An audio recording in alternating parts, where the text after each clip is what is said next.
भक्तों, क्या आपको पता है कि ब्रह्म मुहूर्त सिर्फ एक समय नहीं, बल्कि यह जीवन का सबसे बड़ा रहस्य है? क्या आपने कभी सोचा है कि क्यों आर्ष मुनि योगी और स्वयं भगवान विष्णु तक इस विशेष समय को इतना महत्वपूर्ण मानते थे? आज हम आपको एक ऐसी दिव्य कथा सुनाने जा रहे हैं जिसे सुनकर आपकी आंखें खुल जाएंगी, आपका मन जाग उठेगा और आपके भीतर एक नई ऊर्जा का संचार होगा। यह सिर्फ एक कहानी नहीं, बल्कि एक ऐसा गुप्त ज्ञान है जिसे जानने के बाद आपका जीवन पहले जैसा नहीं रहेगा। आपने शायद सुना होगा कि ब्रह्म मुहूर्त में उठने से बुद्धि तेज होती है, शरीर स्वस्थ रहता है और सफलता प्राप्त होती है। लेकिन क्या आपने कभी यह जाना कि इस समय में ध्यान करने से आपको अपने पूर्व जन्मों की झलक मिल सकती है? क्या आपने यह कल्पना की है कि अगर आप इस रहस्य को समझ लें तो आप अपने भविष्य को देख सकते हैं, अपने भाग्य को बदल सकते हैं? आज हम आपको एक ऐसी रहस्यमय कथा सुनाएंगे जिसमें एक राजा ने 7 रात्रि तक ब्रह्म मुहूर्त में जागकर ऐसे अनुभव किए जो साधारण मनुष्य के लिए असंभव है। यह कहानी साधारण नहीं है। यह वह रहस्य है जिसे स्वयं भगवान विष्णु ने नारद को बताया था। इसमें कालचक्र का भेद है, पूर्व जन्मों की गाथा है, मृत्यु का रहस्य है और वह परम सत्य है जो केवल कुछ गिने चुने ज्ञानी ही जान पाए हैं। अगर आप इस पूरी कथा को ध्यान से सुनेंगे तो शायद आपको भी वह ज्ञान प्राप्त हो जाए जो जीवन और मृत्यु से परे है। लेकिन याद रखिए, यह कोई साधारण कथा नहीं, यह जीवन को बदलने वाला अनुभव है। इसलिए इसे अधूरा छोड़कर मत जाइए, इसे अंत तक सुनिए, क्योंकि अंत में आपको वह गूढ़ ज्ञान मिलेगा जो हजारों ग्रंथों को पढ़ने के बाद भी नहीं मिलता। तो आइए इस दिव्य कथा की ओर बढ़ते हैं और जानते हैं ब्रह्म मुहूर्त का सबसे बड़ा रहस्य।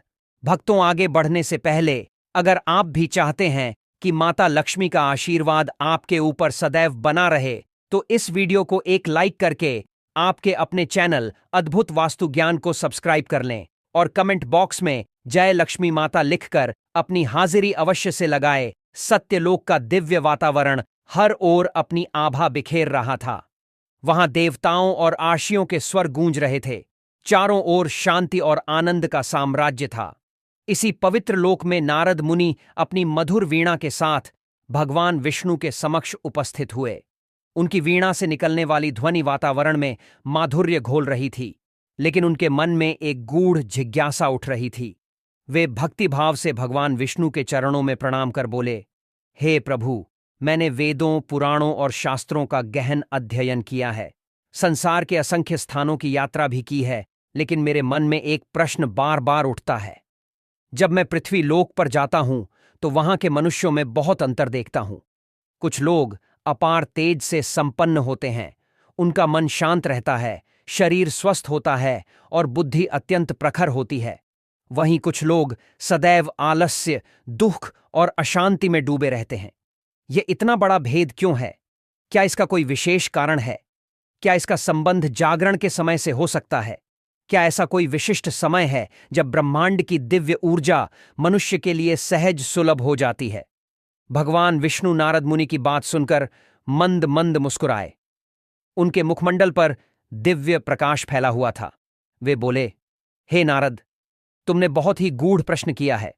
यह अंतर साधारण नहीं, बल्कि अत्यंत महत्वपूर्ण रहस्य को अपने भीतर समेटे हुए है। यह भेद ब्रह्म मुहूर्त में छिपा हुआ है। ब्रह्म मुहूर्त वह दिव्य समय है जब संपूर्ण ब्रह्मांड की सकारात्मक ऊर्जा पृथ्वी पर प्रवाहित होती है। यह काल ऋषियों, देवताओं और सिद्ध पुरुषों का प्रिय समय है।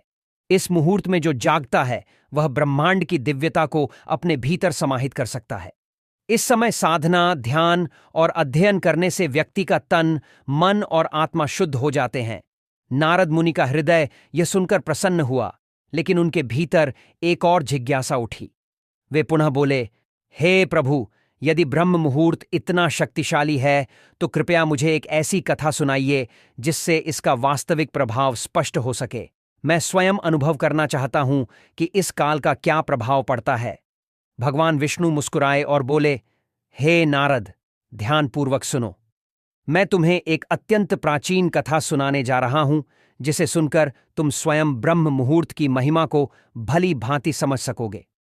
यह कथा एक ऐसे राजा की है जिसने ब्रह्म मुहूर्त के प्रभाव से न केवल अपना भाग्य बदला, बल्कि जीवन और मृत्यु के बंधनों को भी पार कर गया। बहुत समय पहले की बात है। एक महान राज्य में चक्रसेन नामक एक प्रतापी राजा शासन करता था। वह बलशाली, बुद्धिमान और प्रजापालक था। लेकिन एक समस्या थी। उसे निरंतर अशांति और असंतोष का अनुभव होता था।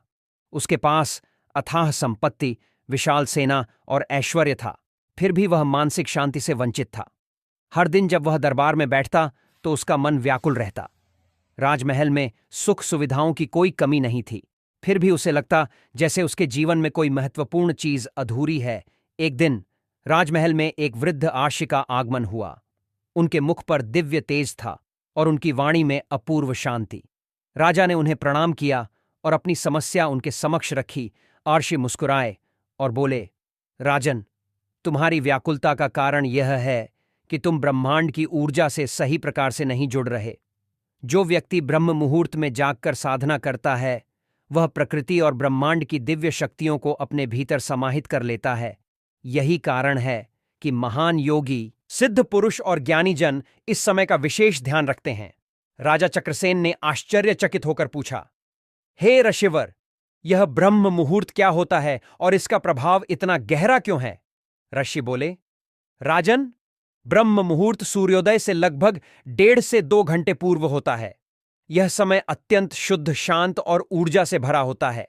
इस काल में उठकर ध्यान, प्रार्थना, योग और अध्ययन करने से व्यक्ति के भीतर सात्विकता बढ़ती है, उसका शरीर निरोगी होता है, मन शांत होता है और बुद्धि तीव्र होती है। यह समय ईश्वर से साक्षात्कार करने का सर्वोत्तम अवसर होता है। जो व्यक्ति इस समय में जागकर आत्मचिंतन करता है, वह जीवन और मृत्यु के बंधनों को भी पार कर सकता है। राजा ने आर्षी की बातों को गंभीरता से सुना और निश्चय किया कि वे अगले दिन से ब्रह्म मुहूर्त में उठकर साधना करेंगे। उन्होंने अपने कक्ष में एक विशेष स्थान बनाया और प्रातः ब्रह्म मुहूर्त में उठकर ध्यान, प्राणायाम और स्वाध्याय करने लगे। कुछ ही दिनों में चमत्कारी परिवर्तन होने लगे। राजा का मन पहले से अधिक शांत रहने लगा। उनकी बुद्धि पहले से अधिक प्रखर हो गई और उनके शरीर में अभूतपूर्व ऊर्जा का संचार होने लगा। उनके निर्णय और नीतियां अधिक प्रभावी होने लगीं, जिससे राज्य में समृद्धि और शांति बढ़ने लगी। कुछ वर्षों तक इस नियम का पालन करने के बाद राजा चक्रसेन न केवल एक महान शासक बन गए, बल्कि उन्होंने ध्यान और साधना में इतनी सिद्धि प्राप्त कर ली कि वे अपने भौतिक शरीर को त्याग कर दिव्य लोकों में प्रवेश कर गए। भगवान विष्णु ने नारद मुनि की ओर देखा और बोले, हे नारद, यह ब्रह्म मुहूर्त का ही प्रभाव था कि राजा चक्रसेन ने न केवल सांसारिक जीवन में सफलता प्राप्त की, बल्कि आत्मिक उन्नति भी कर ली। यही कारण है कि आर्षि, मुनि और सिद्ध पुरुष इस समय का विशेष ध्यान रखते हैं। जो भी व्यक्ति इस काल में जागकर अपने लक्ष्य की ओर बढ़ता है, वह निश्चित रूप से सफलता प्राप्त करता है। नारद मुनि की आंखों में अब कोई संशय नहीं था। उन्होंने भगवान विष्णु को प्रणाम किया और निश्चय किया कि वे भी ब्रह्म मुहूर्त के महत्व को लोक कल्याण के लिए पृथ्वी पर जाकर सभी को बताएंगे। इस प्रकार ब्रह्म मुहूर्त की यह कथा हमें सिखाती है कि यदि हम अपने जीवन में आध्यात्मिक, मानसिक और शारीरिक उन्नति चाहते हैं, तो हमें इस दिव्य समय का सदुपयोग करना चाहिए। यही वह समय है जब प्रकृति, ब्रह्मांड और स्वयं ईश्वर से जुड़ने का सबसे उत्तम अवसर होता है। चंद्रकेतु था, जो पराक्रमी, न्यायप्रिय और विद्वान था। उसकी प्रजा उससे अत्यंत प्रेम करती थी, क्योंकि वह न केवल एक कुशल योद्धा था, बल्कि संतों और आर्सिन भी करता था। परंतु एक समस्या थी, राजा का मन सदैव अशांत रहता था। अपार वैभव, शक्ति और भोग विलास होने के बावजूद भी उसे शांति नहीं मिलती थी। राजमहल में सुख सुविधाओं की कोई कमी नहीं थी, लेकिन जब भी वह रात्रि को सोता तो उसे अजीब अजीब स्वप्न आते। कभी वह देखता कि वह एक अंधकारमय गुफा में फंसा है, कभी ऐसा प्रतीत होता कि कोई अदृश्य शक्ति उसे पुकार रही है, किंतु वह उसे देख नहीं पाता। समय बीतता गया और राजा की यह अशांति बढ़ने लगी। उसने अपने दरबार के विद्वानों, ब्राह्मणों और ज्योतिषाचार्य को बुलाकर अपनी समस्या का समाधान पूछा। सभी ने अपने अपने मत दिए, किंतु किसी के पास सटीक उत्तर नहीं था। एक दिन एक वृद्ध आर्षि अत्रि उसके दरबार में आए। उनकी आंखों में अपार शांति और मुख पर दिव्य तेज था। राजा ने हाथ जोड़कर कहा, हे अर्षिवर, मैं दिन रात भोग विलास में लिप्त रहने वाला राजा हूं, परंतु न जाने क्यों मेरे मन को शांति नहीं मिलती। कृपया मुझे इस दुख से मुक्त होने का उपाय बताइए। आर्ष कुछ क्षण चुप रहे, फिर बोले, हे राजन, तुम्हारी समस्या का समाधान केवल एक ही है। तुम्हें ब्रह्म मुहूर्त में जागने और साधना करने का अभ्यास करना होगा। यही वह समय है जब परमात्मा स्वयं अपनी दिव्य ऊर्जा इस संसार में प्रसारित करते हैं। जो इस समय का लाभ उठाता है वह अपने समस्त पापों से मुक्त होकर मोक्ष के मार्ग पर बढ़ता है। राजा चौंक गया। उसने पहले कभी इस विषय में कुछ नहीं सुना था। यह सब उसके लिए बिल्कुल नया था। वह सोच में पड़ गया और उत्सुकता से आर्षि की ओर देखते हुए बोला, हे ऋषिवर, क्या केवल ब्रह्म मुहूर्त में जागने से ही मेरी सभी समस्याओं का समाधान हो सकता है? यह कैसे संभव है? आर्षि मंद मुस्कान के साथ बोले, राजन, संसार में हर चीज का एक निश्चित समय होता है। जैसे सूर्योदय से पहले आकाश में हल्की लालिमा प्रकट होती है, वैसे ही आत्मा के जागरण का भी एक समय होता है। यदि तुम इस समय में उठकर साधना करोगे तो तुम्हारे सभी मानसिक क्लेश समाप्त हो सकते हैं। लेकिन ध्यान रखना, केवल जागना ही पर्याप्त नहीं है। इस समय में ध्यान, मंत्र जाप और आत्मचिंतन भी करना आवश्यक है। तभी तुम इस अद्भुत समय का पूर्ण लाभ उठा सकोगे। राजा को आर्षि की बातें बहुत गहरी लगीं। उसे ऐसा प्रतीत हुआ मानो उसे अपनी सारी समस्याओं का उत्तर मिल गया हो। उसने निश्चय किया कि वह अगली ही सुबह ब्रह्म मुहूर्त में उठेगा और आर्षि के बताए मार्ग का अनुसरण करेगा। अगली भोर जब सारा महल गहरी नींद में था, राजा चंद्रकेतु धीरे से अपनी शैया से उठा। चारों ओर सन्नाटा था, बस हल्की हल्की ठंडी हवा बह रही थी। आकाश में मंद चांदनी फैली हुई थी और वातावरण में एक अनोखी शांति थी, मानो संपूर्ण ब्रह्मांड किसी दिव्य ऊर्जा से भर गया हो। राजा ने पहले गंगा जल से स्नान किया। शीतल जल के स्पर्श से उसका तन और मन दोनों ताजगी से भर गए। इसके बाद वह ध्यान करने के लिए एक शांत स्थान पर बैठ गया। लेकिन जैसे ही उसने ध्यान लगाने की कोशिश की, उसका मन इधर उधर भटकने लगा। कभी उसे राज्य की चिंताएं सताने लगतीं तो कभी नींद का प्रभाव हावी होने लगता। परंतु वह हार मानने वालों में से नहीं था। उसने आर्षि अत्रि द्वारा बताए गए एक विशेष मंत्र का जाप करना शुरू किया। ओम नमो भगवते वासुदेवाय नमः। जैसे जैसे वह मंत्र जाप करता गया, उसके भीतर एक अद्भुत शांति का अनुभव होने लगा। धीरे धीरे उसका चित्त स्थिर होता गया। उसकी सारी चिंताएं और व्याकुलताएं दूर होने लगीं। कुछ ही समय में उसे ऐसा प्रतीत हुआ मानो कोई अदृश्य शक्ति उसे प्रेमपूर्वक आलिंगन कर रही हो। जब राजा ध्यान से उठा तो उसने अनुभव किया कि उसका मन पहले से कहीं अधिक हल्का, शांत और प्रसन्न था। ऐसा लगा जैसे उसके भीतर एक नई ऊर्जा का संचार हो गया हो। यह अनुभव उसके लिए अनमोल था। उसने निश्चय किया कि वह अब से प्रतिदिन ब्रह्म मुहूर्त में जागेगा और इस दिव्य साधना को अपनाएगा। राजा ने आर्षि अत्रि से जाकर अपने अनुभव के बारे में बताया। वह अत्यंत उत्साहित था और उसने आभार व्यक्त करते हुए कहा, हे ऋषिवर, आपने मुझे एक ऐसा ज्ञान प्रदान किया है जो मेरे जीवन को एक नई दिशा दे सकता है। आज पहली बार मैंने वास्तविक शांति का अनुभव किया है। आर्षि अत्रि राजा की प्रसन्नता देखकर मुस्कुराए और बोले, राजन, यह तो केवल शुरुआत है।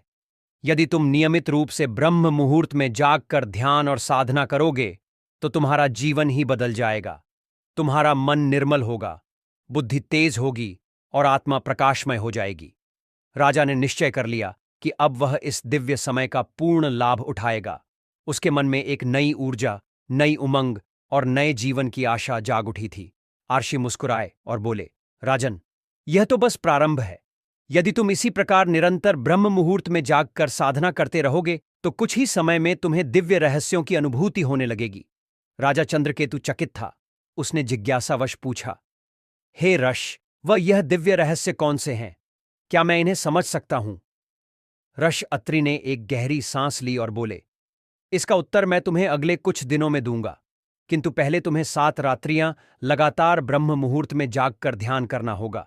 यदि तुम इस परीक्षा में सफल हुए तो तुम्हें वह रहस्य मिलेगा जो समस्त संसार के लिए दुर्लभ है। राजा ने संकल्प लिया कि वह इस परीक्षा को अवश्य पूर्ण करेगा। अगले 7 दिनों तक वह नियमित रूप से ब्रह्म मुहूर्त में उठेगा, ध्यान करेगा और आर्षि अत्रि के बताए मार्ग पर चलेगा। दूसरी रात जब राजा ने ध्यान करना शुरू किया तो उसे एक अद्भुत अनुभूति हुई। पहले तो मन में असंख्य विचार उमड़ने लगे।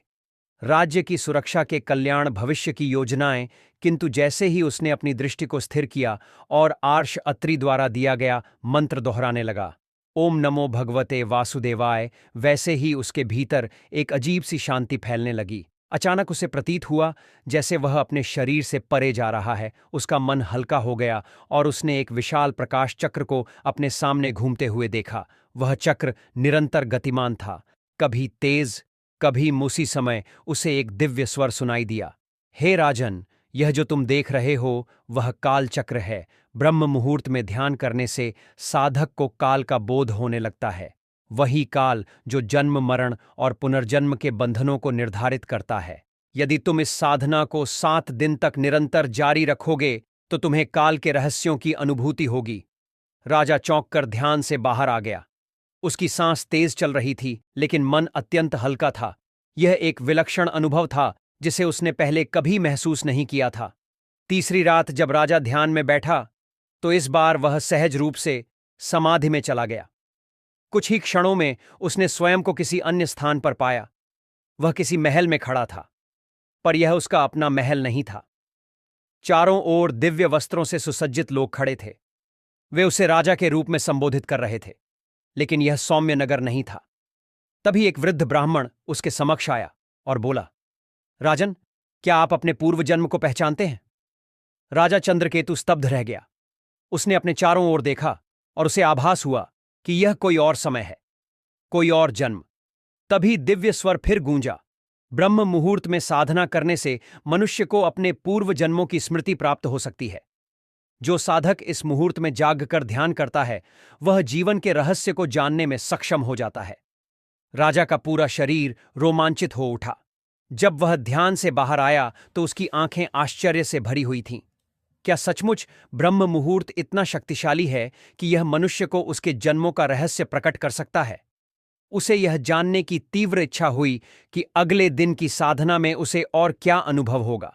चौथी रात राजा ने जैसे ही ध्यान करना शुरू किया, उसे अपने हृदय में एक दिव्य प्रकाश का अनुभव हुआ। यह प्रकाश अत्यंत कोमल किंतु असीम ऊर्जा से भरा हुआ था।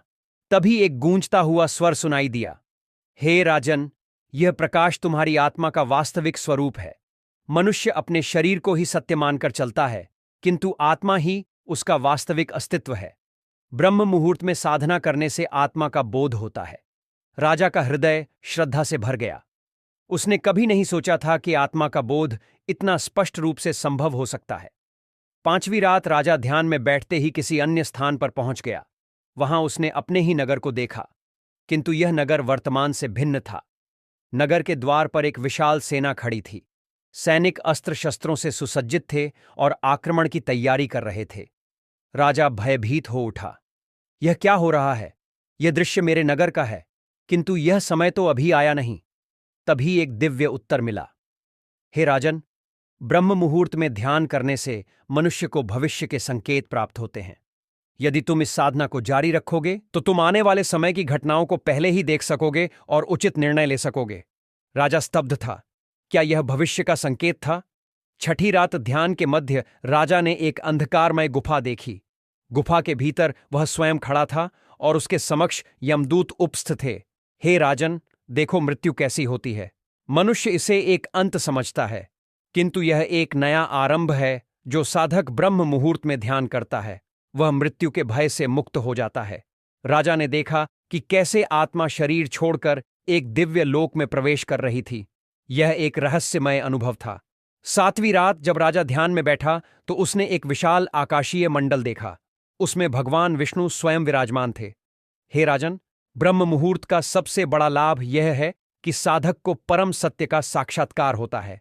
यह सत्य न जन्म है, न मृत्यु, न सुख, न दहक। यह केवल शुद्ध अस्तित्व है। अहम ब्रह्मास्मि। राजा चंद्रकेतु की आंखों से अश्रु बहने लगे। जब वह ध्यान से उठा तो उसकी आत्मा पूर्णतः बदल चुकी थी। अब वह जान चुका था कि ब्रह्म मुहूर्त केवल एक समय नहीं बल्कि आत्मा की मुक्ति का द्वार है। आर्षयत्री का अंतिम संदेश। अगली सुबह राजा ने आर्षयत्री को अपने अनुभव सुनाए।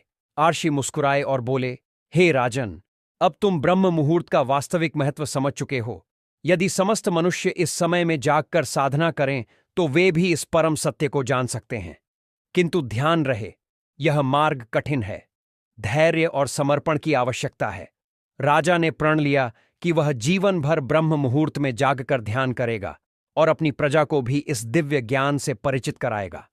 यह कथा हमें यह सिखाती है कि ब्रह्म मुहूर्त में साधना करने से मन की शांति प्राप्त होती है, काल चक्र और पूर्व जन्मों का ज्ञान होता है, आत्मा का बोध होता है, भविष्य के संकेत मिलते हैं, मृत्यु का भय समाप्त होता है, परम सत्य का साक्षात्कार होता है। जो इस रहस्य को समझता है वह जीवन मृत्यु के बंधनों से मुक्त होकर मोक्ष के पथ पर अग्रसर होता है। तो मित्रों, यह थी ब्रह्म मुहूर्त की वह रहस्यमय कथा जिसे जानकर राजा चंद्रकेतु का जीवन बदल गया। क्या आपने महसूस किया कि यह सिर्फ एक कहानी नहीं थी, बल्कि एक दिव्य ज्ञान था जो आपके जीवन को भी बदल सकता है? अब आप जान चुके हैं, ब्रह्म मुहूर्त केवल एक समय नहीं है, यह आत्मा के जागरण का क्षण है। यह वह पवित्र पल है जब आप अपने भीतर छिपे रहस्यों को जान सकते हैं, अपनी अंतरात्मा की गहराइयों तक पहुंच सकते हैं और यहां तक कि अपने पूर्व जन्मों की झलक भी पा सकते हैं। यह वही दिव्य समय है जब आप अपने भविष्य के संकेतों को समझ सकते हैं, अपने जीवन की दिशा को स्पष्ट कर सकते हैं और स्वयं को एक नई ऊंचाई पर ले जा सकते हैं। लेकिन यह केवल योगियों, सन्यासियों या तपस्वियों के लिए ही नहीं है। यह हर उस व्यक्ति के लिए है जो अपने जीवन में उन्नति चाहता है, जो शांति और सफलता की खोज में है, जो अपने जीवन में एक सकारात्मक परिवर्तन लाना चाहता है। यह उनके लिए है जो अपने मानसिक और आध्यात्मिक स्तर को ऊंचा उठाना चाहते हैं। चाहे आप किसी भी क्षेत्र में हों, चाहे आप एक विद्यार्थी हों, एक व्यवसायी हों, एक गृहस्थ हों या कोई भी कार्य करने वाले हों, ब्रह्म मुहूर्त का सही लाभ उठाकर आप अपने जीवन को श्रेष्ठ बना सकते हैं। लेकिन मित्रों, यह ज्ञान केवल सुन लेने भर से जीवन में परिवर्तन नहीं लाएगा। यह केवल एक रोचक तथ्य बनकर नहीं रह जाना चाहिए। इसका वास्तविक प्रभाव तभी होगा जब आप इसे अपने जीवन में अपनाएंगे, जब आप इसे अपने दैनिक जीवन का हिस्सा बनाएंगे। अब प्रश्न यह है, क्या आप तैयार हैं? क्या आप स्वयं को इस दिव्य परिवर्तन के लिए समर्पित करने को तैयार हैं? क्या आप इस शक्ति को अपने जीवन में आमंत्रित करना चाहते हैं? अगर आपका उत्तर हां है, तो फिर यह निर्णय कल पर मत छोड़िए। इस संकल्प को अभी लीजिए। इसी क्षण से इसे अपने जीवन का हिस्सा बनाइए। यदि आप सच में इस दिव्य परिवर्तन के लिए तैयार हैं, तो अपने भीतर एक अटूट प्रतिज्ञा लीजिए। मैं ब्रह्म मुहूर्त की शक्ति को अपनाने के लिए तैयार हूं। यह सिर्फ शब्द नहीं होंगे, यह आपकी आत्मा के जागरण का संकल्प होगा।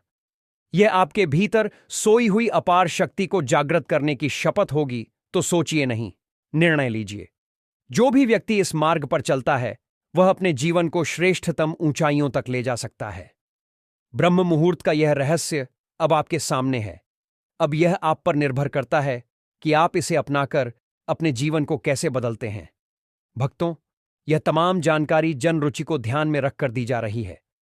वास्तुशास्त्र के उपाय को अपनी आस्था और विश्वास पर आजमाएं। हमारा चैनल इस वीडियो के द्वारा किसी भी प्रकार का कोई दावा नहीं करता है। आज की यह जानकारी अगर आपको पसंद आई हो, तो इस वीडियो को एक लाइक करके आपके अपने चैनल अद्भुत वास्तु ज्ञान को सब्सक्राइब कर लें और बेल नोटिफिकेशन को ऑल पर सेट जरूर करें। जय श्री राम।